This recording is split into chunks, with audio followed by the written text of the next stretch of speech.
Bangladesh versus Hong Kong চায়নার সাথে যে ম্যাচ, সেই ম্যাচকে কেন্দ্র করে বাংলাদেশে ফাহমিদুলের পর হামজাদ, এরপর আজকে, অর্থাৎ আজকে না, যখন ভিডিও মেক করছি গতকালকেই হয়ে গেছে, 8 তারিখ ঢুকে গেছে।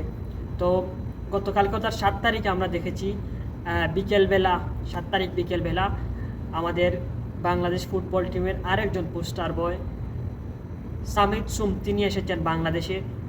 সেই ম্যাচকে, যেই ম্যাচে সামিদ সুম খেলবেন, সেই ম্যাচে এত উত্তেজনা আমরা দেখেছি। 1 ঘন্টার ব্যবধানে প্রথমবারের মতো যত টিকিট লঞ্চ করেছিল বাংলাদেশ ফুটবল ফেডারেশন, সবগুলি ফিল আপ হয়ে গেছে। যে নিউজটি আমরা দেখেছিলাম, এই সামিদ সুম, ফাহমিদুল, হামজা দেওয়ান চৌধুরী, তাদের খেলা দেখার জন্য মানুষের আগ্রহটা বেড়ে গেছে। ধাপে ধাপে সবাই এসেছেন। সামিদ সুম হয়তো বা 1টি বা 2টি প্র্যাকটিস সেশন পাবেন, ম্যাচ ডে -1 এবং ম্যাচ ডে, এরকমই সম্ভবত 2টি প্র্যাকটিস সেশন পাবেন। এই ম্যাচকে ঘিরে যে ম্যাচ দুটি হবে, অর্থাৎ এই উইন্ডোতে 2টি ম্যাচ রয়েছে। একটি ঘরের মাটিতে বাংলাদেশ হোম ম্যাচ খেলবে, একটি অ্যাওয়ে ম্যাচ খেলবে হংকং চায়নার বিপক্ষে।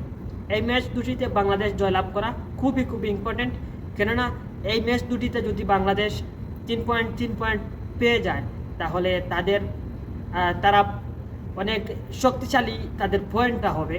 অপরদিকে আমরা যদি বলি, তাহলে শ্রীলঙ্কা, ইন্ডিয়ার ম্যাচ, সেগুলোর দিকে নজর আমার মনে হয় রাখতে হবে না আপাতত এই উইন্ডোতে। সেই জন্য এই ম্যাচে বাংলাদেশ জয়লাভ করা খুবই ইম্পর্ট্যান্ট। এবং সামিদ সুম, ফাহমিদুল, হামজা দেওয়ান চৌধুরী, ওনাদেরকে আমি বেস্ট 11-এ দেখতে চাই।